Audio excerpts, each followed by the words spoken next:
নামাজ শেষে হযরত আলী খেজুরের জুড়িটা দিয়া বললেন, হুজুর, একজন মহিলা তার প্রথম বাগানের খেজুর আপনাকে দিছে আপনি খাওয়ার জন্য, আমাদের মধ্যে বন্টন করার জন্য।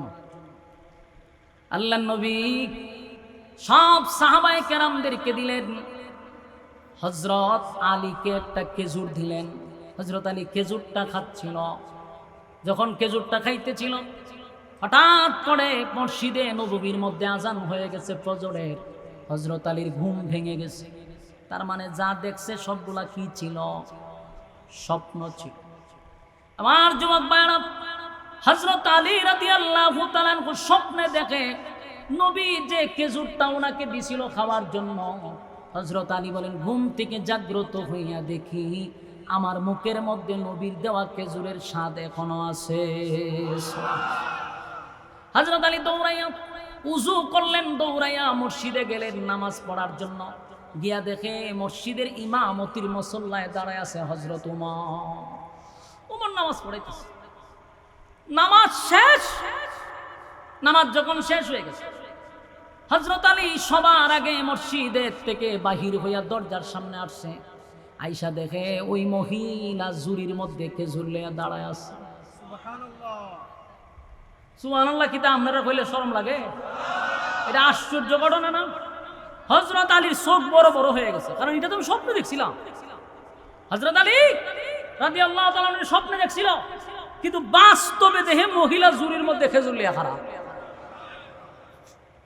মহিলার জিগা কি পায়ালি, আমার খেজুরের বাগান থেকে প্রথম খেজুর আমি পাইছি, তাই আমার খেজুরের প্রথম বাগানের প্রথম খেজুরটা তুমি খলিফা হযরত উমরের কাছে নিয়ে দাও। খলিফা হযরত উমর খেজুর খাবে, তোমাদেরকেও যেন বন্টন করে দেয়। হযরত আলী খেজুরের জুড়িটা হযরত উমর রাদিয়াল্লাহু তাআলা আনহুর কাছে খেজুরটা দিলেন, দিয়া বলেন, হুজুর, এই মহিলার প্রথম গাছের খেজুর আপনাকে দিছে খাওয়ার জন্য, সাহাবায়ে কেরামদের মধ্যে আপনি বন্টন করে দিবেন। হযরত উমর রাদিয়াল্লাহু তাআলা আনহু সবাইরে খেজুর দেওয়ার পরে হযরত আলীরে একটা খেজুর দিছে। আলী রাদিয়াল্লাহু তাআলা আনহু একটা খেজুর খাওয়ার পরে বলল, উমর, এত খেজুর থাকার পরে তুমি আমাকে একটা খেজুর কেন দিলে? আরো দিলে তো কমবে না, পর্যাপ্ত পরিমাণ খেজুর এই জুড়িতে আছে।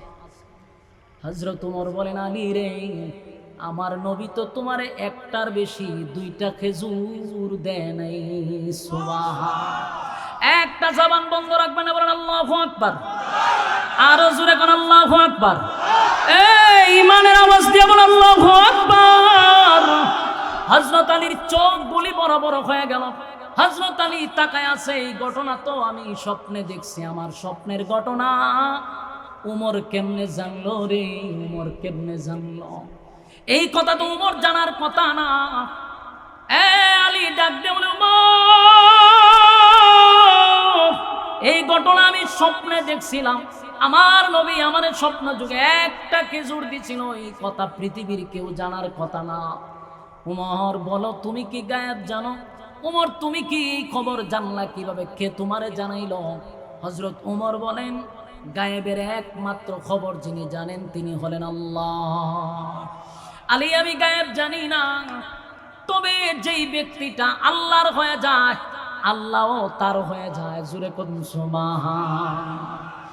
এখন চিন্তা করেন, যেই স্বপ্নটা হযরত আলী দেখলো পৃথিবীর কেউ জানে না। হযরত উমর বলে, নবী তোমারে যদি একটার থেকে অধিক খেজুর দিত আমি তোমারে দিতাম, নবী একটা দিছে, আমি কেন তোমারে দুইটা দিব? সুবহানাল্লাহ। আমার যুবক ভাই, শুধু এটাই বোঝাইতে যাই, উমর কোন সাধারণ সাহাবী নয়। উমর সাধারণ সাহাবী না, উমরের মেজাজ আল্লাহ পছন্দ করত। সুবহান। অসংখ্য ঘটনা আছে, উমরের মেজাজটাই আল্লাহ পছন্দ করত। সুবহানাল্লাহ। একবার মদিনার মধ্যে আল্লাহর হাবিব এক মুনাফিকের জানাজায় অংশগ্রহণ করে ফেলল। সবাই যদিও বাধা দেয় নাই, কিন্তু উমরের মেজাজ গরম হয়ে গেছে। উমরের মেজাজ গরম হয়ে গেল। উমরের বক্তব্য হলো, একটা মুনাফিকের জানাজায় নবী অংশগ্রহণ করতে পারে না। আল্লাহর নবী হইয়া কেমনে গো একজন মুনাফিকের জানাজা পড়াবে? এটা উমর বরদাস্ত করতে পারল না। তাই দৌড়াইয়া জানাজার মাঠে গেল। জানাজার মাঠে গেল, গিয়া দেখে শত শত মানুষের আনাগোনা, কারণ এলান হয়ে গেছে অমুকের জানাজা নবী পড়াবে। এমনকি প্রায় 1000 মুনাফিকও সেই জানাজার মাঠে আসছে নামাজ পড়ার জন্য নয়, জানাজা দেখার জন্য। জানাজা দেখার জন্য আসছে 1000 মুনাফিক। যখন খবরটা পৌঁছে গেল মুনাফিকের জানাজা পড়াবে স্বয়ং রাসূলুল্লাহ, চতুর্দিক থেকে মানুষের আনাগোনা শুরু হয়ে গেছে। হযরত ওমর জানাজার মাঠে আসছে নবীরে বাধা দিবে, নবী যেন জানাজা না পড়ায়। কেন নবী জানাজা পড়াবে? ওমর বরদাস্ত করতে পারে নাই, দৌড়াইয়া জানাজার মাঠে আইসা চিন্তায় পড়ে গেল, আল্লাহর হাবিবকে আমি কেমনে রে বাধা দেই? নবীরে তো আদেশ করার দায়িত্ব আমার না, নবীরে নিষেধ করার দায়িত্ব আমার না। আদেশ এবং নিষেধ যদি করতে হয় স্বয়ং আল্লাহ করবে। আমি উমর রাগান্বিত হইয়া আসছিলাম নবীরে বাধা দিব, কিন্তু আমার নবীর সামনে তো আমি গিয়া দাঁড়াইতে পারবো না। কিন্তু এরপরও নবীর কাছে যায় না। কিন্তু উমর পাগল হয়ে গেছে, উমরের মাথা পাগল হয়ে গেছে। কেন নবী না জানাজা পড়াবে? একটা টাটকা মুনাফিকের জানাজা, এটা উমর মেনে নিতে পারল না, পাগল হয়ে গেছে। হযরত উমর দূরে দূরে দাঁড়াইয়া জুরে একটা আয়াত পড়তেছিল, ইস্তাগফির লাহুম আও লা তাস্তাগফির লাহুম ইন তাস্তাগফির লাহুম 70 মাররাতান ফালান ইয়াগফিরাল্লাহু লাহুম যালিকা বিআন্নাহুম কাফারু বিল্লাহি ওয়া রাসূলিহি ওয়াল্লাহু লা ইয়াহদিল কওমাল ফাসিকিন। হযরত ওমর জুড়ে গলা পাঠাইয়া আয়াতটা যখন পড়তেছিল, হাবিবে কিবরিয়ার কান পর্যন্ত গিয়ে আওয়াজ পৌঁছে গেছে। আল্লাহর নবী বুঝতে পারছে, এই ওমর বারবার কেন গো একই আয়াত বারবার রিপিট করতেছিল, একই আয়াত বারবার কেন ওমর পড়তেছিল? আল্লাহর নবী বুঝতে পারছেন। আল্লাহর নবী বলেন, ওমর রে, তুমি আমারে কি বুঝাইতে চাও? কেন তুমি বারবার আয়াত পড়ো? ওমর ডাক দিয়ে বলে, হুজুর আয়াতের দিকে লক্ষ্য করুন, আপনার রব আপনাকে নিষেধ করছে মুনাফিকের জন্য আপনি যদি 70 বার দোয়া করেন দোয়া কবুল হবে না। আল্লাহ নিষেধ করছে আপনার 70 বার দোয়া করলে আপনার দোয়া কবুল হবে না, তা আপনি যাইছেন মুনাফিকের জানাজা পড়াইতেন। আল্লাহর নবী বলেন, ওমর আমার মালিক আমারে 70 বার নিষেধ করছে জানা আমি যেন তাদের জন্য দোয়া না করি। কিন্তু উমর রে, আমার মালিক এত মায়া এবং দয়া কেন দিল? আমি নবীর মনটা এত নরম, আমার মালিক আমারে 70 বার নিষেধ করছে, আমার মনটা চায় আমি যেন 100 বার দোয়া করলে আমার মালিক যদি এটা কবুল করে নেয়। নবীর ভিতরে কত মায়া! আল্লাহ বলেন, ওয়ামা আরসালনাকা ইল্লা রাহমাতাল লিল আলামিন। আমার নবী হলো সবার জন্য রহমত। আল্লাহর নবী মুনাফিকের জন্য রহমত, এই বেঈমানের জন্য রহমত, আসমান জমিনের জন্য রহমত, সবকিছুর জন্য আমার নবী রহমত। এই একটা মুনাফিকের ব্যাপারে আল্লাহ কোরআনের আয়াত নাজিল করে জানায়া দিল, মুনাফিকের দোয়া 70 বার করলো আপনি নবী করলেও কবুল হবে না। কিন্তু আমার নবী বলেন, মনটা চাই রে আমি যদি 100 বার দোয়া করি আমার মালিক যদি দোয়াটা কবুল করেন। তার মানে নবী জানাজা পড়াবে। হযরত ওমর আসমানের দিকে তাকায় বলেন, মালিক এত বড় মুনাফিক আমার নবীর বিরোধিতা করছে, নবীরে মারার ষড়যন্ত্র করছে, ইসলামের 12টা বাজাইছে, এমন লোকের জানাজা নবী পড়াবেন আমি উমর বরদাস্ত করতে পারতেছি না। আল্লাহ আয়াত নাজিল করে জানাজা বন্ধ করায়া দেন। বারবার যখন আসমানের দিকে তাকাইয়া উমর আসমানের দিকে তাকায়া আর আয়াতগুলি তেলাওয়াত করতেছিল, আল্লাহর নবী বারবার আয়াত শোনার পরও জানাজা বন্ধ করে না। এবার নবী করলো কি, ওই এত বড় কুখ্যাত মুনাফিকের শরীরে নবীর জুব্বাটা খুইলা তারে কাপন স্বরূপ পড়াইয়া দিছে। আজিনি সুবহানাল্লাহ। চিন্তা করা যায় যেই মুনাফিক নবীরে মারার জন্য গভীর ষড়যন্ত্র করলো, যেই নবীরে মারার জন্য ষড়যন্ত্র করলো, সেই নবীকে মারার জন্য ষড়যন্ত্র করার পরেও নবী তার লাশের সামনে দাঁড়াইয়া নিজের জুব্বাটা খুলে তারে কাপড় পরাইয়া দিছে। এই দৃশ্য দেখার পরে সাহাবায়ে কেরাম কান্নার রুল ফলাইয়া দিছে গো। জানাজার মাঠে কান্নার রুল পড়ে গেছে। সব সাহাবায়েরা কান্দে আর বলে, হায় রে,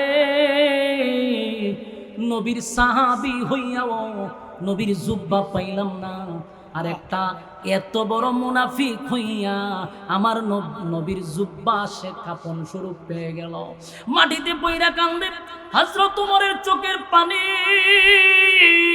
নবীর সাহাবী হইয়া নবীর জুব্বা পাইলাম না, নবীর জুব্বা পাইলাম না। আজকে আমার নবীর জুব্বা পড়ে কাপন স্বরূপ এটা মেনে নেওয়া যায় না। আমার যুবক ভাইরা, সব সাহাবীরা যখন কান্না শুরু করলো, নবীজি ডাক দেয়া বলে, সাহাবীরা রে, আমি কেন তারে জুব্বা পরাইলাম সেটা শোনো। বদরের যুদ্ধে আমার অসংখ্য সাহাবীরা শাহাদাত বরণ করছে। তাদেরকে কাপন পরানোর মতো কাপড় ছিল না। তাদেরকে অনেক সাহাবীরা নিজের জুব্বা খুলে কাপন পরায়া দিছে। এই সাহাবীদের মধ্যে আমার একজন চাচা ছিল। চাচাটা মোটা ছিল, স্বাস্থ্যবান ছিল, যার তার জুব্বা তার শরীরে লাগে না। কিন্তু সেদিন এই আব্দুল্লাহ ইবনে উবাই ইবনে সুলুল তার শরীরের জুব্বাটা খুলে আমার চাচারে কাপন স্বরূপ পরায়া দিছিল। আমি নবী সেদিন থেকে তার প্রতি ঋণী ছিলাম, ঋণী। আজকে আমি নবীর জুব্বাটা খুলে তারে কাপন পড়াইয়া আমি নবী ঋণ থেকে মুক্ত হয়ে গেলাম। একটা জবান বন্ধ রাখবেন, আল্লাহু আকবার। আরো জোরে বলেন আল্লাহু আকবার। ইমানের আওয়াজ দিয়ে বলেন আল্লাহু আকবার।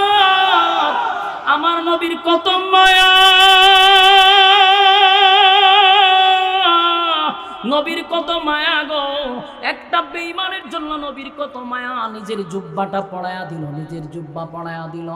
এমন কি নবী জানাজায় দাঁড়ায়া গেল। জানাজা কমপ্লিট হয়ে গেছে। নবীর এই আখলাক আর চরিত্র দেখে 1000 মুনাফিক ছিল জানাজা দেখার জন্য। সব মুনাফিকরা নবীর কদমে পইরা বলে, হুজুর আপনার বিরোধিতা করতাম, যার জানাজা পড়াইলেন সে আমাদের নেতা ছিল। এই নেতার প্রতি আপনার এত দরদ আর মায়া, শত্রুর প্রতি যদি আপনার এত মহব্বত থাকে, তাহলে বন্ধুর প্রতি আপনার কত মায়া থাকতে পারে। হুজুর আর কোনোদিন আপনার বিরোধিতা করব না। পড়ায়া দেন লা ইলাহা ইল্লাল্লাহু মুহাম্মাদুর রাসূলুল্লাহ। আমার যুবক ভাইরা, 1000 মুনাফিক কালেমা পড়ল, ঈমান আনলো, ঈমান আনলো। একজন মুনাফিকের জানাজা পড়াইয়া 1000 মুনাফিক ঈমান আনছে। জানাজা শেষ, সবাই জানাজা পড়ে যার যার বাড়ির দিকে চলে যায়। কিন্তু আল্লাহর হাবিব তো যায় না, আল্লাহর হাবিব যায় না। হাবিবে কিবরিয়া হঠাৎ করে সবাই চলে যাওয়ার পরে হযরত ওমর কিন্তু জানাজার পাশে বসে, মাটির নিচে বসে। ওমর চিন্তিত, কারণ মুনাফিকের জানাজা পড়াইছে। ওমর মোটেও খুশি হয় নাই। সবাই খুশি হইলেও ওমরের মেজাজটা গরম, ওমর খুশি হয় নাই। ওমরের কাছে বিষয়টা ভালো লাগে নাই, মন খারাপ করে বসে। হঠাৎ করে তাকায়া দেখেন হাবিবে কিবরিয়া আমার নবী জানাজা শেষ। মুনাফিকের লাশের পিছনে পিছনে নবী হাঁটতেছিল, নবী হাঁটতেছিল। হযরত ওমরের বুঝার বাকি নাই, এখন নবী মুনাফিকের কবরে যাবে। সেখানে গিয়া তার কবরে মাটি দিবে। এমন কি মাটি দেওয়ার পরে দোয়া করবে, নবীজি দোয়া করবে। এবার ওমর আসমানের দিকে তাকায়া বলে, আল্লাহ, জানাজার কথা না হয় আপনি কোরআনে বলেন নাই, জানাজা বন্ধের ব্যাপারে কোনো আয়াত নাই, মেনে নিলাম।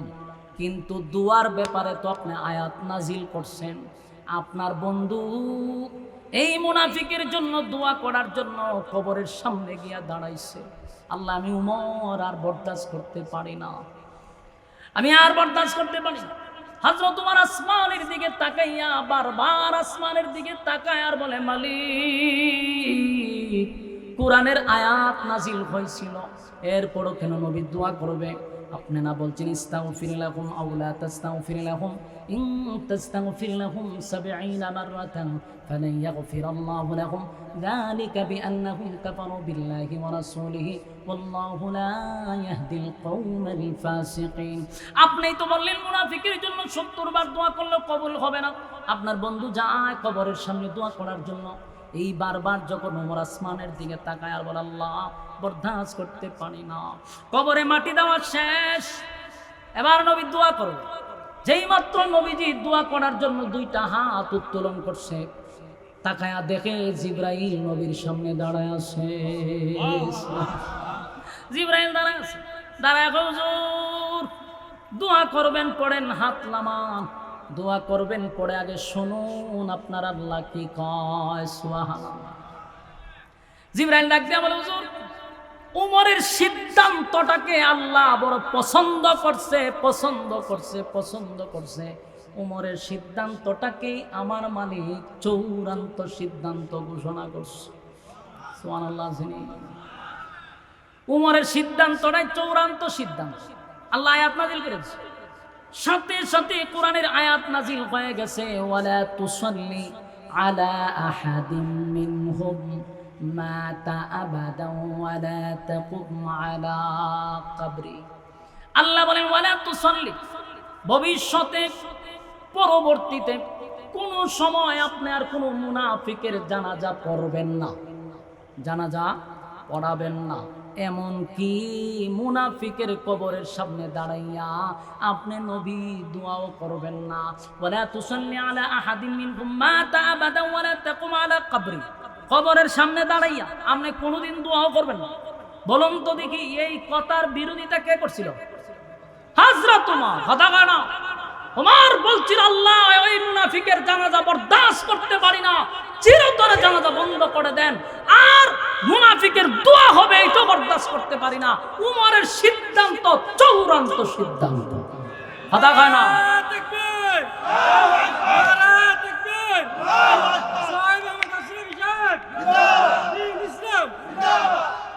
সিদ্ধান্ত চূড়ান্ত।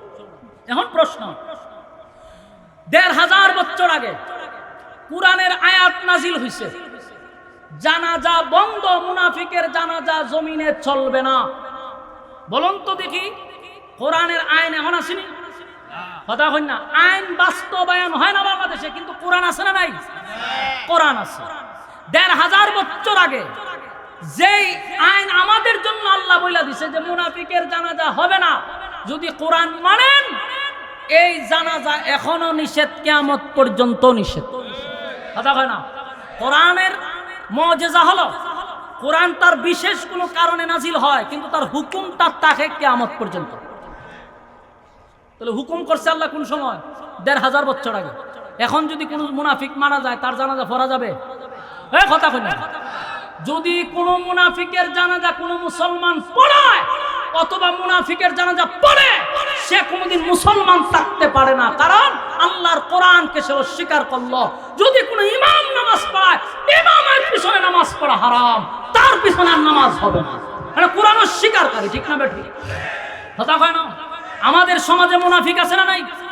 আমাদের সমাজে বহু মুনাফিক আছে, নিজের দাবি করে মুসলমান, মুসলমানের লেবাস আছে, টুপি লাগায়, পাঞ্জাবি লাগায়, সব ঠিক আছে, কিন্তু কোরআনের আইনকে মধ্যযুগী কায়দায় বলে অপপ্রচার করতে চায়। ঠিক না বলে? এটা কোরআনের স্পষ্ট, কোরআনকে অপমান করা। আমাদের বাংলাদেশে বহু নেতা খেতা আছে, নিজের মুসলমান দাবি করে, আল্লাহর আইন বাস্তবায়ন হোক এটা কখনো চায় না। শুধু নেতা নয়, নেতার সমর্থকরা যারা দল সাপোর্ট করে তারাও যদি বলে কোরআনের আইন আমরা চাই না, তুই মুসলমান না, তুই গাদ্দার, তুই মুনাফিক। ঠিক কি না? মুসলমান দাবি করস কেন? আল্লাহর আইন তোর পছন্দ হয় না, তুই প্রকাশ্যে বলস, তাহলে তুইও মুনাফিক, তুইও দাজ্জাল, তুইও কাজ্জাব, তুই কোরআন অস্বীকারী। ঠিক না বেটি? মুনাফিকের জানাজা পড়তে পারবো না, পড়াবো না, জানাজার মাঠে যাবেন না। ঠিক না বেটি? যারা কোরআন অস্বীকার করে, আমাদের দেশে ওই সমস্ত লোককে বেশি প্রমোট করা হয়, কৌশলে তাদেরকে মানুষের সামনে আনা হয়। যারা ইসলাম অপমান করে তাদেরকে দেখবেন রাষ্ট্রীয়ভাবে প্রমোট করা হয়। বাস্তব না হইলে দেন না, বাংলাদেশে একটা নর্তকী বেরিয়েছে, এটার নাম শান্তা, ফারজানা শান্তা। গোটা 100 বছরে ওই রকম একটা নষ্টা বাংলাদেশ আর তৈরি হয়েছে। আমি জীবনে বহু নষ্টার কথা শুনছি ফেসবুকের মাধ্যমে, এরকম নষ্টা তসলিমা নাসরিনকে পর্যন্ত এই নষ্টা হার মানাইছে। এর পিছনে অবশ্যই কল কাটি নাড়তেছে পিছন থেকে, নালে এত সাহস তসলিমা নাসরিন বাংলাদেশে দেখাইতে পারে নাই। এই নষ্টা ফারজানা শান্তা নামক এই নষ্টা মহিলা যেই ধরনের সাহস বাংলাদেশে দেখাইতেছে, আলেমুল আমাদেরকে নিয়ে ব্যঙ্গ করে কথা বলে, ফতোয়া ইসলাম নিয়ে ব্যঙ্গ করে, শেখ আহমদুল্লাহর মতো ব্যক্তিকে নিয়ে সে সমালোচনা করে, আলেমুল আমাদেরকে নিয়ে ব্যঙ্গ করে, এমনকি ইসলামের আইন নিয়ে পর্যন্ত সে সমালোচনা করে। কিন্তু আমাদের দেশে মানুষ তারা সাপোর্ট করতেছে, এখনো একদল মানুষ তারা সাপোর্ট করে। আফসোসের বিষয়, এখনো তারা সাপোর্ট করতেছে। আপনি তার বিরুদ্ধে লেখেন, দেখবেন কিছু লোক আপনারা গালি দিতেছে, কারণ এই গালি দেওয়ার মাধ্যমে বুঝাইলো যে আমরা এই নষ্টা নর্তকী মহিলাকে আমরা সাপোর্ট করেছি। ঠিক না বেঠিক? আল্লাহ এই সমস্ত নষ্টা বর্ষার কাছ থেকে আমার দেশকে আল্লাহ রক্ষা করে। এই মহিলা ভারতের এজেন্ট, এতে কোনো সন্দেহ নাই। এটা গুপ্তচর, এটা যে কোনো সময় ইসলামের বিরুদ্ধে বাংলাদেশে বড় ধরনের একটা দাঙ্গা লাগাইতে পারে। আর এর দায়ভার সরকার নিতে হবে। এখন সরকার তাকে থামাইতেছে না। দরবার লাগাইবে তো এই মহিলা, যেইভাবে একেবারে মানে গালাগালি করতেছে, সে শরিয়ার মধ্যে বলে তুতু মারে। নাউজুবিল্লাহ।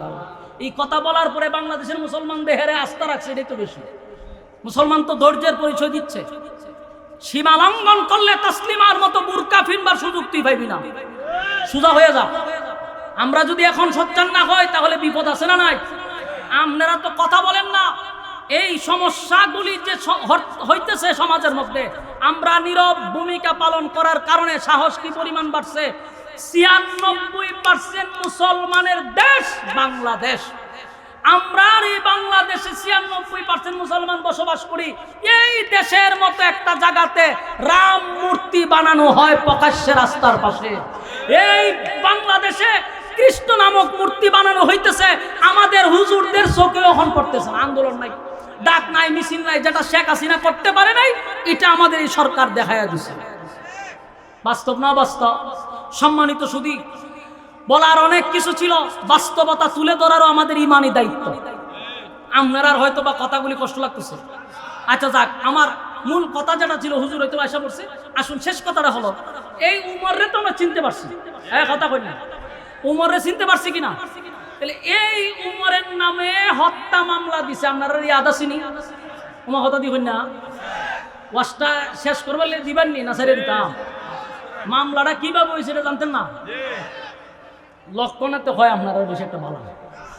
হ্যাঁ, উজুর আইব স্টেজ বইব, আমি শেষ করে দিব না। আপনারা যদি আগের থেকে এইভাবে লড়াচড়া করেন তাহলে বোঝা যায় হ্যান্ডেলের বাইরের থেকে আয়ে পড়ছে আপনারা সাথেরটা বই বই নয় পড়ছে উজুর বই। এখন চিন্তা করেন, আমি শুধু আপনাদেরকে উমররে চিনাইলাম যে উমর সাধারণ কোনো সাহাবী। এই উমরের নামে মামলা হইল নবীর আদালতে। ইয়াদ আসেনি?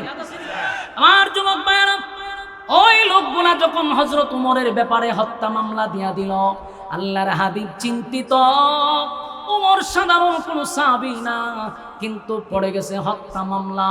আল্লাহর নবী এই জন্য চিন্তিত, দলের লোককে ফাঁসি দিব এই জন্য চিন্তিত না। নবী চিন্তিত, উমর তো নিজে নিজে ইসলাম গ্রহণ করে নাই। আমি নবী স্বয়ং আল্লাহর কাছ থেকে উমরকে ছায়া আনছি। ঠিক না বেঠি? আল্লাহর কাছ থেকে হাবিবে কিবরিয়া মালিকের কাছ থেকে উমরকে ছায়া আনছে গো। উমরকে ছায়া আনছিল আল্লাহ। আমি উমরকে চাই, আমি উমরকে চাই।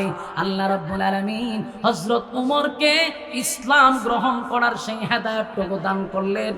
আল্লাহর নবী এই জন্য চিন্তিত যে উমরকে আমি মালিকের কাছ থেকে ছায়া আনলাম। আজকে সেই উমর এত বড় একটা ফিতনা লাগায়া দিল। একটা নির্দোষ মানুষকে উমর কেমনে রে হত্যা করলো। উমরের নামে মামলা হয়ে গেছে, ওয়ারেন্ট জারি হয়ে গেছে। এই উমরকে গ্রেফতার করতে হবে। গোটা মদিনায় আলোড়ন হয়ে গেছে, কান্নার রোল পড়ে গেছে। উমরের সাপোর্ট যারা আছে তারাও চিন্তিত। উমরের মতো একটা ব্যক্তি নির্দোষ একটা মানুষকে হত্যা করতে পারে না, হত্যা করতে পারে না। আবার কেউ কেউ বলে, দেখছো নি উমরের মতো ব্যক্তি একটা নির্দোষ মানুষকে হত্যা করে ফেললো। আমার যুবক ভাইরা, কয়েক মিনিট একটু মনোযোগ দিয়ে শুনেন, আমি 65 নাম্বার আয়াত পর্যন্ত গেলে আমার ওয়াজ শেষ। এবার তাকায়া দেখেন হযরত ওমরকে কাঠগড়ায় দাঁড় করানো হয়েছে। আসামি হযরত ওমর হইল আসামি, আর সেই বিচারকের আসনে কে বসা? আপনারা কি ওয়াজ শুনবেন না? ছেড়ে দিতাম এই জায়গা, ছেড়ে দেই হুজুরে, আপনারা স্টেজ পর্যন্ত আইতে দেন না। আমার যুবক বায়ন, আসামি হইল হযরত ওমর, বিচারক হইল হাবিবে কিবরিয়া নবী মুহাম্মদুর রাসূলুল্লাহ সাল্লাল্লাহু আলাইহি সাল্লাম হলেন বিচারক, নবী হলেন বিচারক, আসামি হইল হযরত ওমর। কথা কি ইয়াদ আছে?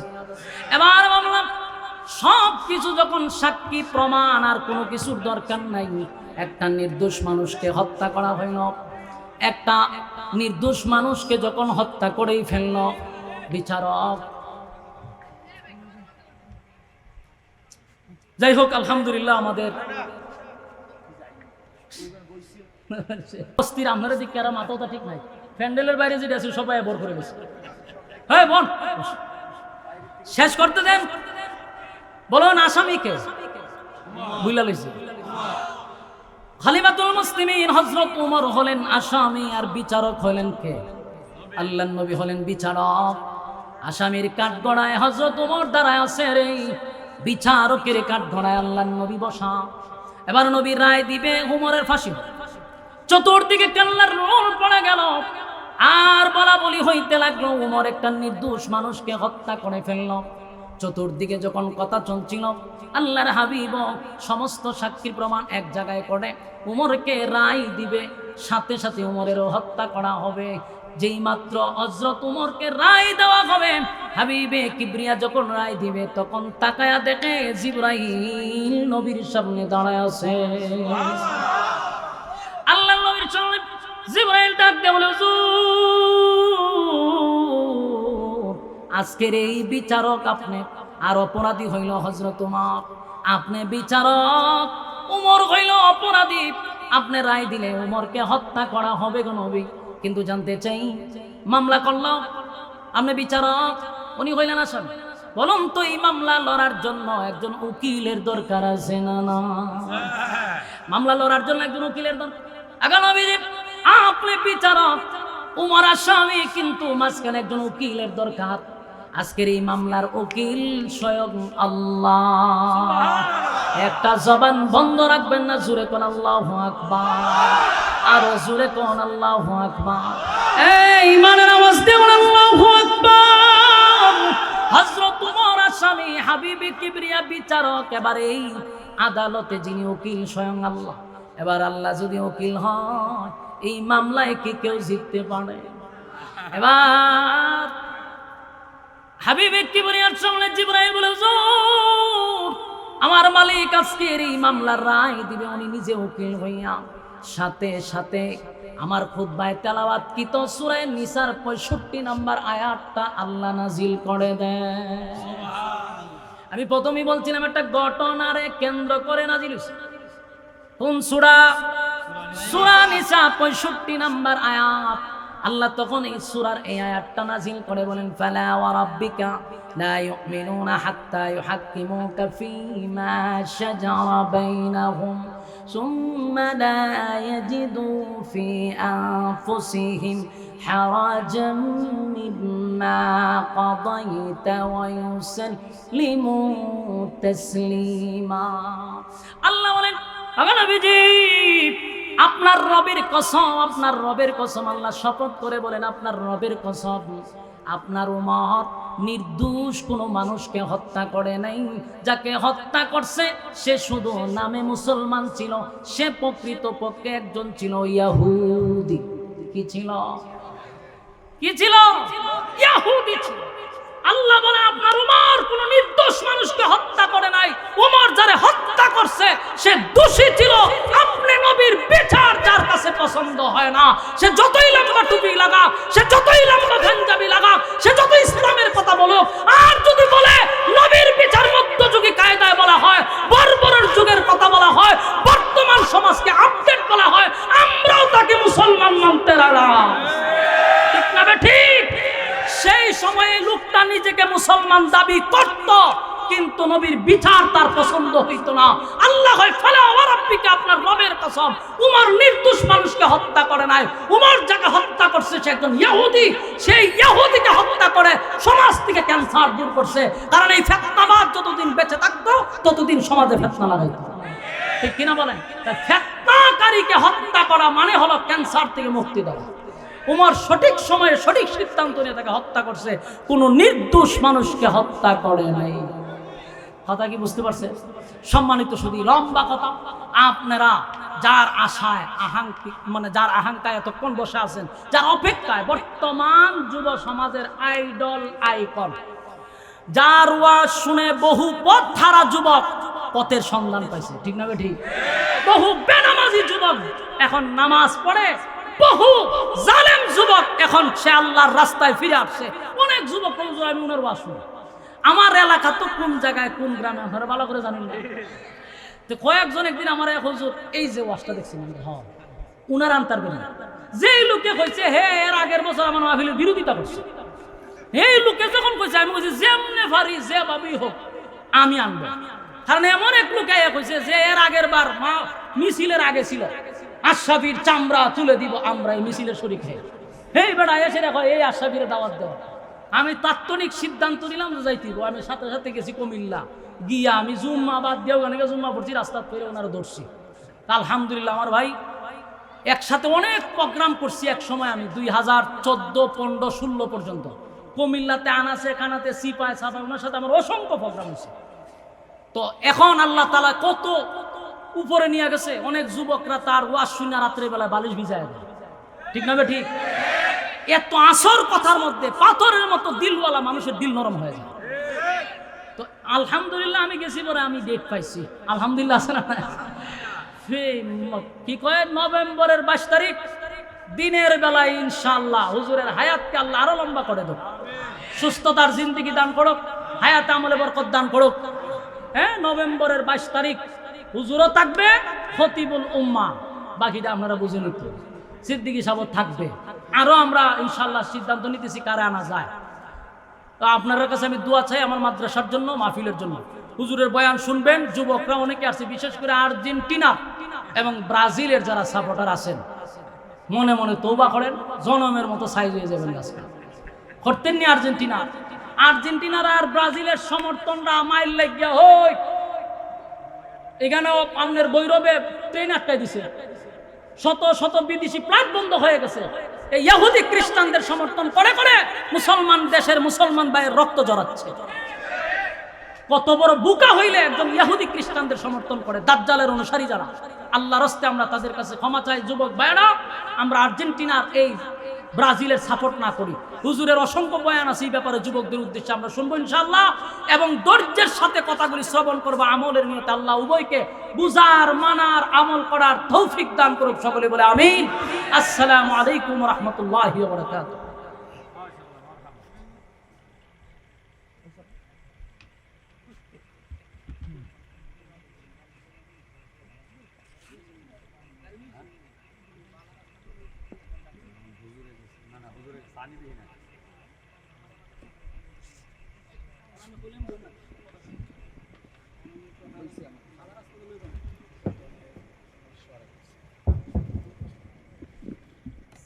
প্রিয় উপস্থিতি, আজকের আমাদের শেষ অধিবেশন যিনি মূল্যবান আলোচনা পেশ করবেন